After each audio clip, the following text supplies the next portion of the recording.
One minute I'll be flying, I'll see people of Middle Eastern descent getting pulled, random selections, beeping through the machine. And then Ebola happened, and all of a sudden the focus shifted. Focus shifted, and now it was Africans getting pulled aside, Africans waiting. Middle Easterners were cruising through security. And then almost as quickly as it started, it flipped back overnight. And I'll never forget when it happened. Right after the Charlie Hebdo attack in Paris. That attack happened, and almost the next day, Ebola wasn't a thing anymore. Middle Easterners were back in the spotlight. Normal service had been resumed. Because after Charlie Hebdo, I would walk through airports and no one gave a damn. They didn't care about me, where I was from, nor the bananas in my bag.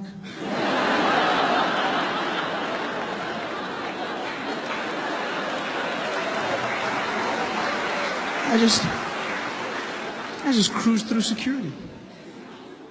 Charlie Hebdo. Terrorist attack in France. Everyone led with it. CNN, breaking news, terrorists have attacked Charlie Hebdo headquarters. BBC, and in breaking news, unconfirmed reports saying 12 people have been killed by terrorists who have attacked. Everyone said they were terrorists. It was weird to me because we didn't know that they were terrorists. We just knew that they were Middle Eastern. But immediately we went to terrorists. Because if you're Middle Eastern, that's a terrorist. That's the world we live in now. Yeah. If you're Middle Eastern, terrorism is your trademark. It's so crazy how easy it is to get people to hate a group of people. Because that's what happened. Charlie Hebdo, and then everyone started saying things about Muslims. These damn Muslims. We gotta stop Islam. That's what we gotta do. We gotta stop these Islamists. These Muslims. Now, I'm not saying all Muslims are terrorists, but all terrorists are Muslims. It sounds really smart, doesn't it? It sounds really smart. Yeah, but it's not. It's stupid and it's hate speech. That's what it is.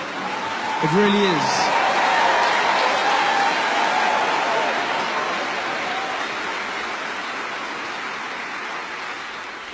Terrorism is not a race, it's an act. It has evolved over time. Yes, right now we're dealing with extremism, Islamic terror in some parts of the world. But if you go to other parts of the world and ask them what a terrorist is, they'll show you a different face. You go to England 20 years ago and you said, well, what was a terrorist? They show you a drunk Irishman. Right? I didn't need to say drunk, I could have just said Irishman. There was a time when Nelson Mandela was labeled a terrorist. Like, terrorism is an act, it's not a face.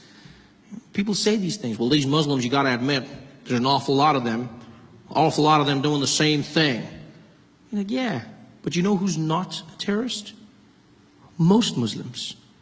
Yeah, most Muslims are not terrorists. I'm not even Muslim, but it gets to me because I'm like, most Muslim people are not terrorists. You know how you know this? Because we're still alive. Yeah. They've had ample opportunity to take us out, people. There's 1 billion Muslim people on the planet. They've had every chance. They could have killed us using those falafels they sell us after midnight when we come out of the club. They could have wiped us all out. But they're killer kebabs. They've had the means. It's so weird to see how prejudices, the way people are labeled in the media, in society. Terrorism is not a race, it's an act. Most Muslims are not terrorists. Most Muslims are not terrorists.